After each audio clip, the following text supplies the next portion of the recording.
और आइए सीधे संसद का रुख करते हैं। लोकसभा और राज्यसभा में कार्रवाई शुरू हो चुकी है। जो मामले है वो आज रखे सब लोग प्लीज। ये इम्पोर्टेंट देखिए 377 संसद का और राज्यसभा एक बार फिर से अब एडजर्न हो चुकी है। कार्रवाई शुरू होते ही हंगामा। प्लीज प्लीज आप सबसे फिर से निवेदन है, आप कृपया अपने आसन पर जाकर बैठिए। सदन में महत्वपूर्ण विषय है 377 को चलाने के लिए आप सब लोग सहयोग करें। काफ़ी आदरणीय सांसद को 377 में अपने कॉन्स्टिट्यूएंसी के साथ प्रदेश के देश के कुछ सारे इम्पोर्टेंट मुद्दे हैं जो आज उठाने को मौका मिला है। कृपया आप सब लोग अपने आसन पर जाकर बैठिए प्लीज प्लीज। सदन को बार बार बाधित करने का ये प्रयास ठीक नहीं है, ये ठीक नहीं है प्रयास। सदन को चलाने में आप सभी लोग मदद कीजिए प्लीज प्लीज प्लीज। आप सब लोग बैठिए प्लीज प्लीज प्लीज। अपने सीट आसन पर जा बैठिए।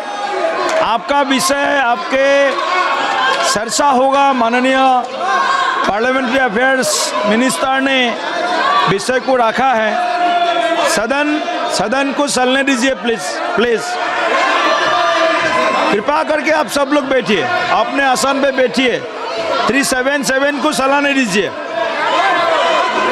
आज जिन माननीय सांसद को 377 को मुद्दे को उठाने का अनुमति आज मिला है, कृपया उनको आज उस मुद्दे को उठाने का आप सब लोग सहयोग कीजिए।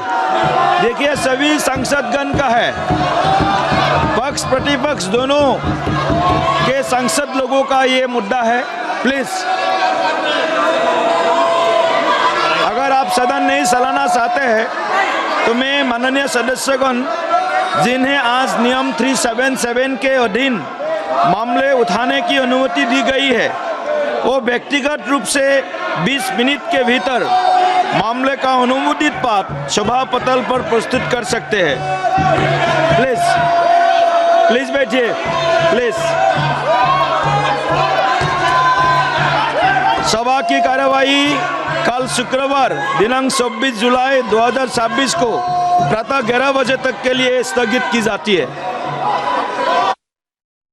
तो लोकसभा कल तक के लिए स्थगित, और ये है हकीकत जहां पेपर लीक पर लगातार संसद में हंगामा हो रहा है। चौथा दिन है और एक बार फिर से कार्रवाई स्थगित हो चुकी है। राज्यसभा दोपहर 3 बजे तक, लेकिन लोकसभा कल तक के लिए स्थगित की गई है। और एक बार फिर से जैसे ही 2 बजे कार्रवाई शुरू हुई, हंगामा होता रहा। हालांकि इससे पहले 12 बजे भी यही हुआ, इसलिए 2 बजे तक के लिए कार्रवाई को स्थगित कर दिया गया था। लेकिन इस वक्त की 2 बड़ी खबरें आपको बता दें, जहां राज्यसभा हंगामा होने की वजह से अब दोपहर 3 बजे तक के लिए स्थगित की जा चुकी है, जबकि लोकसभा कल तक के लिए स्थगित। इस वक्त ये बड़ी खबर आपको बता रहे हैं, जहां संसद में हो रहे पेपर लीक संग्राम के बीच हंगामा लगातार जारी है।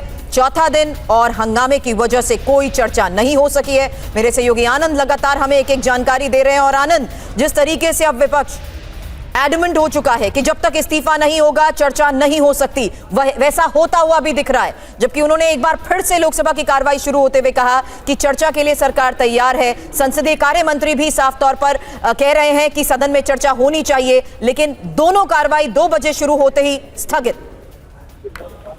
देखिए, मॉनसून सत्र का चौथा दिन है और लगातार चौथे दिन भी लोकसभा में कोई कामकाज नहीं हो पाया। पहले 11 बजे लोकसभा की कार्रवाई को 12 बजे स्थगित किया गया हंगामे के चलते। उसके बाद 12 बजे जैसे कार्रवाई शुरू हुई तो उसे 2 बजे के लिए, और अभी जैसे 2 बजे की लोकसभा की कार्रवाई शुरू हुई तो महज 3 से 4 मिनट के अंदर ही लोकसभा की कार्रवाई को कल तक के लिए स्थगित करना पड़ा। लगातार जो विपक्ष के सांसद थे वो अपनी जगहों पर खड़े होकर धर्मेंद्र प्रधान के इस्तीफे की मांग कर रहे थे। लाठीचार्ज जो छात्रों पे किया गया तो सोमवार को उनको न्याय दिलाने की मांग कर रहे थे। जाहिर तौर पर विपक्ष का जो मूड है वो बहुत आक्रामक है। विपक्ष को लग रहा है कि सरकार थोड़ा दबाव में, और यही वजह है कि तमाम सरकार की कोशिशों के बावजूद भी सरकार ने कई बार अप्रोच किया विपक्ष के, आइए बात करिए गतिरोध दूर करिए, हम चर्चा को तैयार है सदन के अंदर, लेकिन विपक्ष अभी पीछे हटने को तैयार नहीं। तो ऐसे में आज चौथे दिन भी गतिरोध जारी रहा और लोकसभा में कोई भी कामकाज नहीं हो पाया। बड़ी बात यही है, लेकिन इस बीच विपक्ष के इसी रवैये को लेकर भी बार बार सवाल उठाए जा रहे हैं।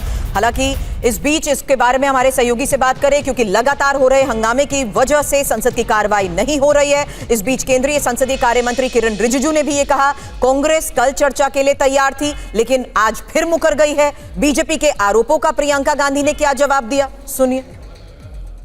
आज भी दोनों सदनों में हमने अपील किया है फिर से। तो कांग्रेस पार्टी को मुझे लगता है कि बाहर से दबाव है या क्या हुआ मुझे नहीं मालूम। कल तो वो चर्चा के लिए थोड़ा पॉजिटिव नजर आए, फिर आज मुकर गए। तो और चर्चा नहीं करना है तो बहाना ढूंढना तो आसान है। बाकी मुद्दे जो हैं वो हम लोग किसी मुद्दे को कम नहीं मानते हैं, लेकिन इस वक्त जो लीक हुए हैं नीट के पेपर वो बड़ा मुद्दा है।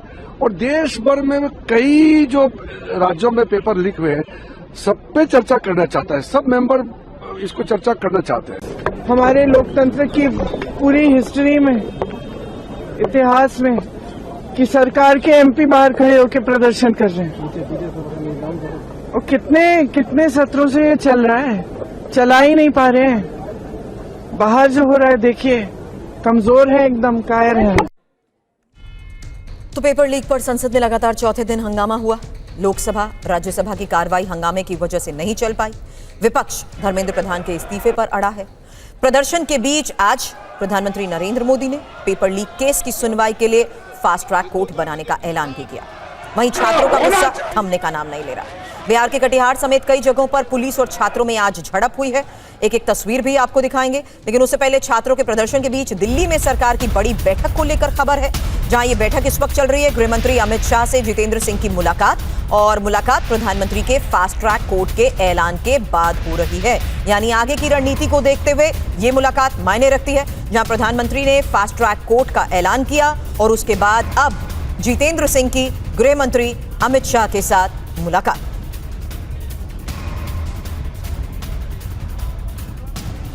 आनंद इस वक्त हमारे साथ है। आनंद, जहां एक तरफ सरकार विपक्ष के व्यवहार को गैर जिम्मेदाराना बता रही है, वहीं सरकार लगातार न सिर्फ चर्चा के लिए राजी है, आज पीएम की तरफ से फास्ट ट्रैक कोर्ट को लेकर भी बड़ी बात कह दी गई। उसी के बाद यह बैठक इस वक्त गृह मंत्री के साथ जितेंद्र सिंह की, क्या जानकारी इसको लेकर? साफ है आगे की रणनीति को देखते हुए यह मुलाकात बहुत मायने रखती है।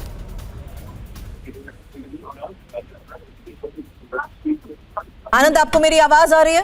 जी जी जी जी देखिए, सरकार का ये कहना है कि सरकार बातचीत को तैयार है, लेकिन सीजेपी के जो प्रतिनिधि हैं वो बातचीत के लिए अब आगे नहीं आ रहे हैं। अभी जैसा कि आपने बताया, डॉक्टर जितेंद्र सिंह पहुंचे थे गृह मंत्री अमित शाह के आवास पर, उनको ये जानकारी देने के लिए कि हमने ऑफर दिया है सीजेपी को दूसरे दौर की बातचीत करने के लिए। कल भी हमने कोशिश की बातचीत के लिए, लेकिन वो आगे नहीं है और वो नई नई शर्तें रख रहे हैं। ऐसे में अब सरकार जो है अब सीधा सीजेपी पे ये आरोप लगा रही है। सरकार के सूत्र हमें बता रहे हैं कि हम उनको अप्रोच करने की कोशिश कर रहे हैं, बात करने की कोशिश कर रहे हैं, लेकिन अब ऐसा लगता है कि सीजेपी की बातचीत से हट रही है। तो ऐसे में अगर सरकार की ये बात सही है तो जाहिर तौर पर जो गतिरोध है, जो सड़क के बाहर चल रहा है, जो लगातार जंतर मंतर पर सीजेपी का प्रोटेस्ट चल रहा है, तमाम रोज वहाँ पे हजारों की संख्या में छात्र वहाँ जुटते जा रहे हैं, शाम को वहाँ भीड़ हो जा रही है। और साथ ही साथ आपने देखा होगा कि जो इंटरनेट सर्विसेज है वो भी कई नेटवर्क प्रोवाइडर्स की डाउन करनी पड़ रही है। तो ऐसे में ऐसा लग रहा है कि अब ये जो प्रोटेस्ट है और लंबा खींच सकता है, क्योंकि सरकार का कहना है कि हमने बहुत कोशिशें की सीजेपी के प्रतिनिधियों से बात करने के लिए, दोबारा हमने उनको बुलाया, कल बातचीत के लिए कभी नहीं है, आज भी हमने कोशिश की लेकिन बातचीत के लिए आगे नहीं आ रहे, वो नई नई शर्त रख रहे हैं। तो ऐसे में ये गतिरोध बाहर और लंबा खींच सकता है। तो ऐसे में अब आगे क्या सरकार कदम उठाएगी ये बताया जा रहा है कि ये अमित शाह डॉक्टर जितेंद्र सिंह की बैठक में आगे तय होगा और उसके बाद हो सकता है कि सरकार एक बार फिर से अप्रोच करे, उनको बातचीत के लिए रिक्वेस्ट करे। लेकिन इस वक्त की हकीकत यह है कि लगातार सांसद किस तरीके से संसद परिसर में प्रदर्शन कर रहे हैं उसकी तस्वीरें सामने हैं, जबकि अंदर चर्चा नहीं हो पा रही है। कार्रवाई संसद की स्थगित हो चुकी है।